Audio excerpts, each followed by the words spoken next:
Good morning, students. I hope you all are fine, and my tiny kids also very fine. तो मुझे लगता है कि जो हमारा ऑनलाइन स्टडी का टाइम चल रहा है वो यूज़फुल भी हो रहा है बच्चों के लिए, बहुत ज़्यादा इफ़ेक्टिव हो रहा है। जैसे हम देख रहे हैं कि बच्चे बहुत अच्छे तरीके से अपना रिटन और ओरल वर्क बहुत अच्छे तरीके से कर रहे हैं।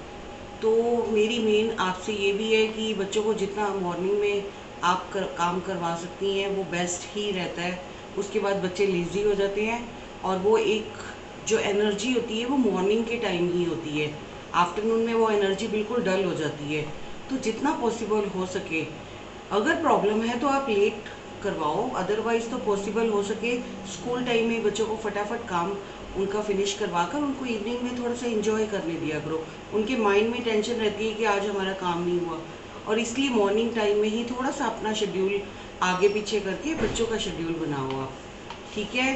तो मैं आज आपको यही इसी चीज़ का बता रही थी कि बच्चों का नया टॉपिक है डिक्टेशन। ठीक है, ये इनके लिए अब नया टॉपिक है डिक्टेशन। अब आपने उन बच्चों की कॉपी इस तरीके से मेंटेन करनी है। न्यू नोटबुक हम उनको दे रहे हैं, आपने इस तरीके से उनकी एक नोटबुक मेंटेन करनी है जो आप बच्चों के पास जाएगी। और न्यू नोटबुक में आपने पहले तो डेट मेंशन करनी है, ठीक है। फिर उसके बाद आपने क्लास वर्क लिखना है। देन आप पेरेंट्स ने ही उनका डिक्टेशन A to L। और सबसे पहले मेन हमारा होता है कि जो हमने होमवर्क भेजा है, पहले पेरेंट्स, बहुत से ऐसे पेरेंट्स हैं वो होमवर्क नहीं देख रहे हैं, वो सिर्फ देख रहे हैं कि बच्चों ने क्या किया हम उसी को ही फॉलो कर लें। लेकिन सबसे पहले जाकर आप ये देखो कि टीचर ने क्या दिया है, टीचर ने क्या चीज़ शेड्यूल में दी है। तो सबसे पहले आप होमवर्क देखो कि मैम ने क्या दिया है, उसके अकॉर्डिंग ही चलो, बजाय कि किसी और बच्चे का आप फॉलो करो। अब आज हमने जैसे डिक्टेशन का दिया है तो ये बच्चों के लिए नया कॉन्सेप्ट है। तो इसमें आप parents he dictation A to L लिखोगे, ठीक है। जैसे भी आपको आता है, आपकी बच्चे की फेयर कॉपी है और बच्चा जब स्कूल में आएगा तो हम उस बच्चे को कॉपी को हमने चेकिंग करनी है।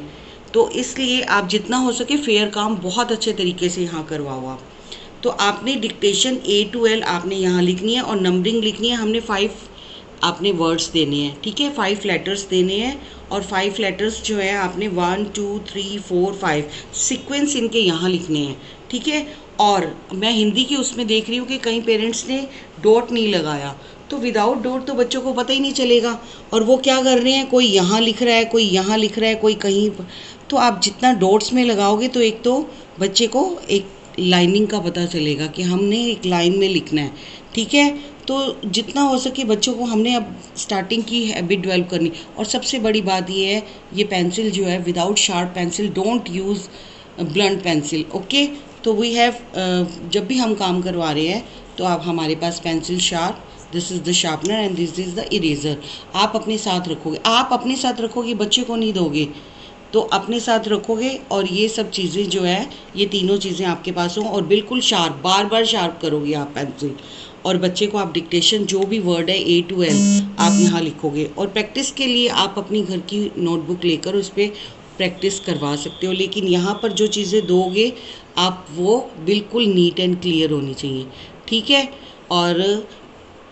और एक और बात, जो बच्चों को नोटबुक आप बुक दोगे, जितना आप काम करवाओगे आप अपना अंडर ऑब्जर्वेशन में करवाओगे, ठीक है। इस टाइम हम नोटबुक्स जो है वो यहाँ बुक्स और नोटबुक्स यहाँ हम ऑनलाइन चेक कर रहे हैं। तो आप घर पे बैठे हो, जो आपको पता है कि सामने एक बच्चा क्या कर रहा है, उसको इरेज करो, उसको साफ़ सफाई से उनको नीट एंड क्लीन होमवर्क करवाओ आप। तो बच्चे में हैबिट भी नीट एंड क्लीन की डेवलप होगी, अदरवाइज़ तो वो सीख ही नहीं पाएगा कि हम क्या कर रहे हैं। इवन कि जो न्यू स्टूडेंट्स हैं, प्लीज़ बी अवेयर अपने बच्चों की राइटिंग वर्क के ऊपर।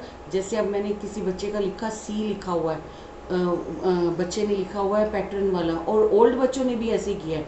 फुल डॉट्स हैं तो फुल डॉट्स के बाद उनकी क्या हो रही है कि पेंसिल डॉट्स के ऊपर नहीं चल रही।